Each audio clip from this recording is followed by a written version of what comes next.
أعوذ بالله السميع العليم من الشيطان الرجيم. بسم الله الرحمن الرحيم. الحمد لله رب العالمين والعاقبة للمتقين، والصلاة والسلام على سيد المرسلين وخاتم النبيين وشفيع المذنبين. أما بعد فأعوذ بالله من الشيطان الرجيم. بسم الله الرحمن الرحيم. إن الله وملائكته يصلون على النبي يا أيها الذين آمنوا صلوا عليه وسلموا تسليما. اللهم صل على سيدنا مولانا محمد وعلى آل أصحاب سيدنا مولانا محمد وبارك وسلم وصلوا عليه. هو الحبيب الذي ترجى شفاعته لكل هول من الأحوال مقتهمين. مولاي صل وسلم دائما أبدا على حبيب خير خلقه محمد وآله وصحبه وسلم. قصص الانبیاء کا یہ پہلا سلسلہ میں آج آپ کی خدمت میں پیش کرتا ہوں. حضرت شمعون علیہ السلام کا واقعہ. روایت ہے کہ حضرت شمعون علیہ السلام بڑے حق پرست، زبردست، شجاع اور بہادر تھے، اور یہ بھی ایک روایت سے پتہ چلتا ہے کہ آپ کے بدن پر بال بہت زیادہ تھے، مانند مثال سر کے بالوں کے، لیکن اللہ تعالیٰ نے ان کو قوت بہت زیادہ عطا کی تھی.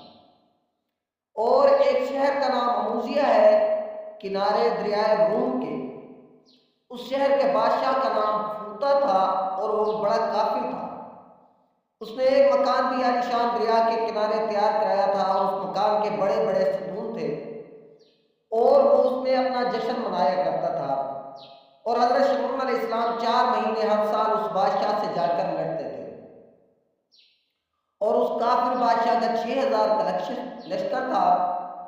حضرت شمعون علیہ السلام سے بھی وہ لشکر لڑا بھی کرتا تھا، اور حضرت شمعون علیہ السلام چنانچہ بہت جرئی اور بہادر تھے، اس لیے اکیلے ہی اس کافر بادشاہ کے لشکر میں گھس کر ہر مرتبہ تقریباً 1000 اس کے فوجی مار کے آتے تھے، اور کثیر تعداد میں مجروح ہو کر بھی آتے تھے.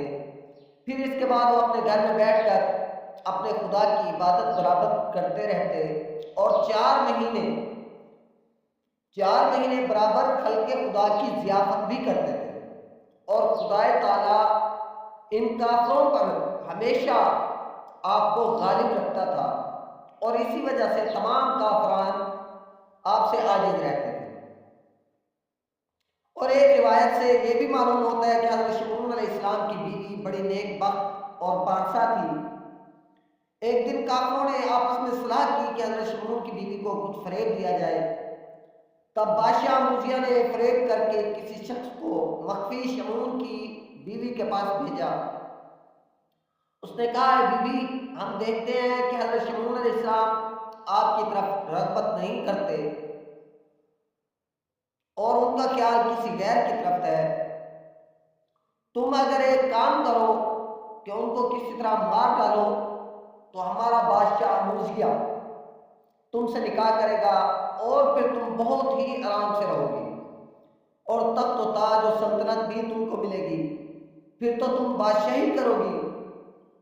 بس عورت ناقص العقل نے دنیا کی طمع سے کہا کہ جو تمہارا بادشاہ حکم کرے گا میں بصر و چشم اس کو بجا لاؤں گی. تب اس نے ایک رسی بنا کر اس کو دی کہ حضرت شمعون علیہ السلام رات کو سو جائے تو تم اسی رسی سے آپ کو باندھ دینا، پھر ہمیں خبر کر دینا، ہم اسی حالت میں بادشاہ کے پاس ان کو لے جائیں گے اور وہیں ان کو مار ڈالیں گے. بس مردود کے کہنے سے حضرت شمعون کی بیوی نے اپنے پاس رسی چھپا کر رکھ لی. جب رات ہو گئی اور حضرت شمعون سو گئے، بیوی نے ان کی نیند کی حالت میں حضرت شمعون علیہ السلام کو مارنا شروع کر دیا. اچانک وہ نیند سے بیدار ہو گئے، اور انہوں نے اپنے ہاتھ پاؤں بندھے دیکھے تو رسی کو توڑ ڈالا، اور اپنی بیوی سے پوچھا کہ کس نے مجھے باندھا تھا؟ وہ بولی، میں نے خود ہی باندھا تھا. حضرت شمعون نے پھر کہا کہ تم نے مجھ کو کیوں باندھا تھا؟ وہ بولی، میں تمہارا زور آزمانا چاہتی ہوں کہ اللہ تعالیٰ نے آپ کو کتنی طاقت عطا فرمائی ہے. کہ میں یہ دیکھنا چاہتی تھی کہ کوئی دشمن تم سے لڑ سکتا ہے یا نہیں۔ یہ سن کر حضرت شمعون علیہ السلام نے کہا کہ تم خاطر جمع رکھو، کوئی دشمن خدا کے فضل سے ہم سے زور میں بڑھ نہیں سکتا۔ پھر 4 مہینے کے بعد حضرت شمعون اسی شہر میں جہاد فی سبیل اللہ کے واسطے گئے اور پھر وہاں سے لڑائی فتح کر کے واپس تشریف لے آئے۔ پھر بادشاہ موذیہ نے حضرت شمعون کی بیوی کے پاس لوگوں کو بھیجا، وہ بولی میں نے اس کو باندھا تھا لیکن وہ تو بہت زور آور تھا، رسی توڑ دی، تو تم لوگ بادشاہ کے پاس جا کر کہو۔ چنانچہ وہ لوگ واپس بادشاہ کے پاس گئے اور بادشاہ سے کہا۔ پھر بادشاہ نے بہت سے مال و دولت دے کر اور ایک لوہے کی زنجیر حضرت شمعون کی بیوی کے پاس بھیجی کہ اب اس سے اس کو باندھ کے رکھنا، پھر مجھے خبر کر دینا۔ پس دوسری دفعہ حضرت شمعون کو ان کی بیوی نے لوہے کی زنجیر سے باندھا۔ جب حضرت شمعون نیند سے بیدار ہوئے تو انہوں نے اپنے ہاتھ پاؤں زنجیر میں بندھے دیکھے، اور دیکھتے ہی انہوں نے اپنے ہاتھ پاؤں ہلائے تو وہ زنجیر ٹوٹ گئی۔ پھر اس کی خبر بادشاہ کو پہنچی۔ بادشاہ موذیہ بولا کہ لوہے کی زنجیر سے زیادہ مضبوط تو کوئی چیز نہیں ہے، آخر میں ان کو باندھنے کے واسطے کیا بھیجوں؟ اب تو صورت یہی ہے کہ اس سے کہو کہ کسی طرح ہو سکے اس کو میرے پاس بھیج دو۔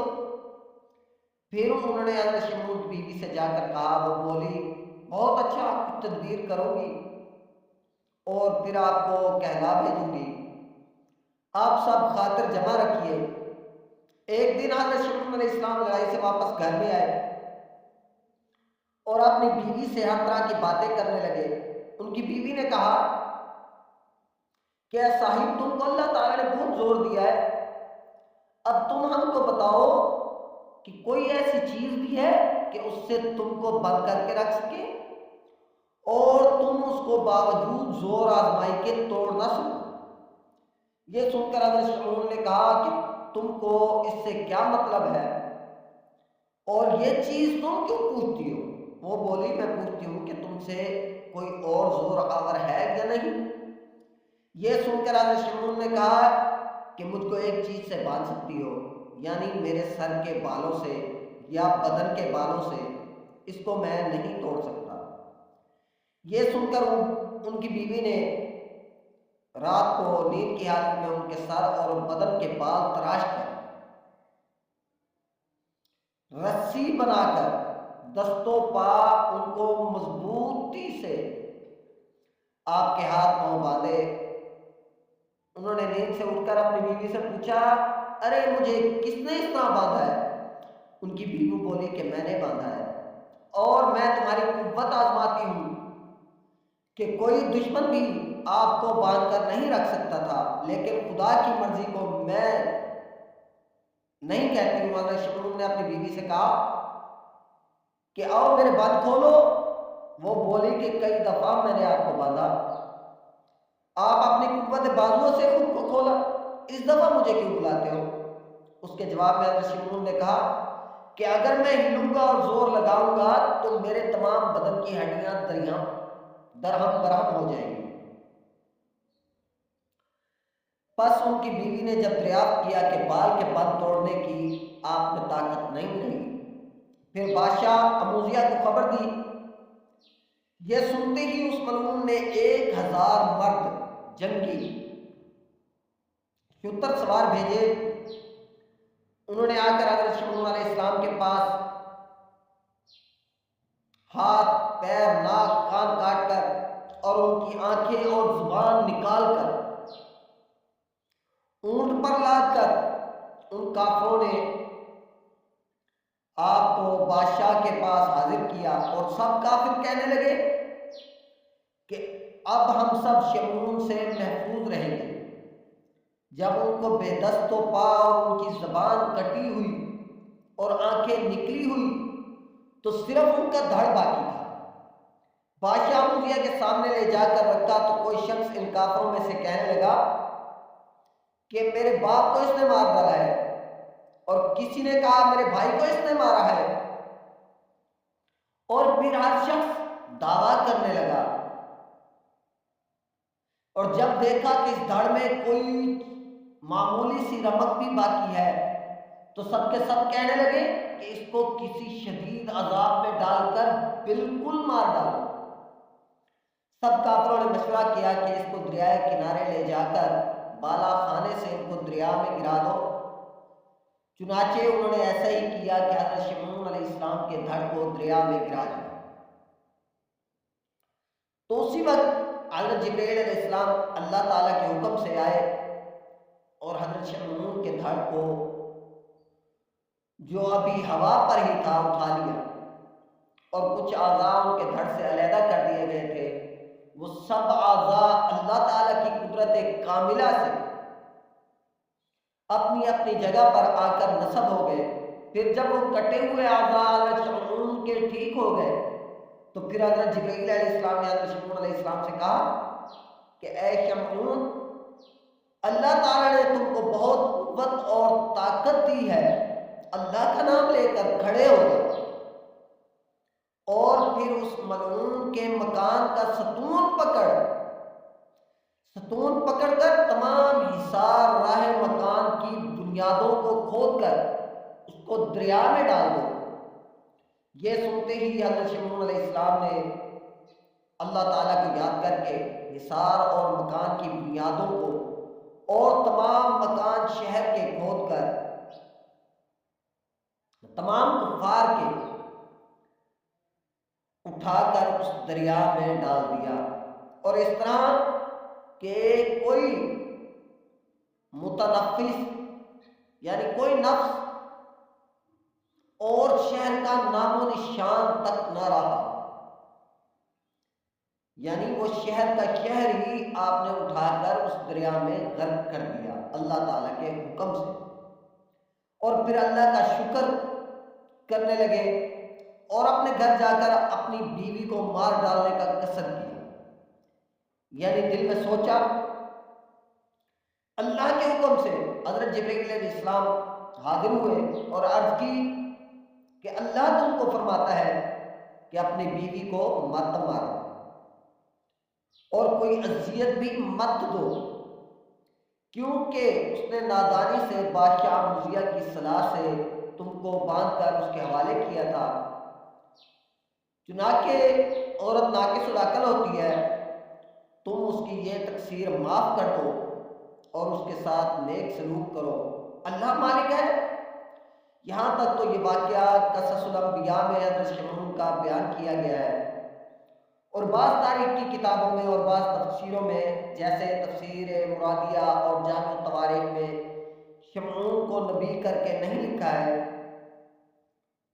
بلکہ بلاد عرب میں بنی اسرائیل میں شمعون نام کا ایک عابد زاہد بادشاہ تھا۔ اولا اس کو اللہ تعالیٰ نے بہت زور دیا تھا، اور اس کی نیک کاری نیک نیتی کے سبب ثانیہ کے 1000 مہینے کی عمر اس کو بخشی۔ وہ 1000 مہینے تک روزے رکھتے تھے اور شب و روز عبادت کرتے تھے اور کافروں سے جہاد کرتے تھے۔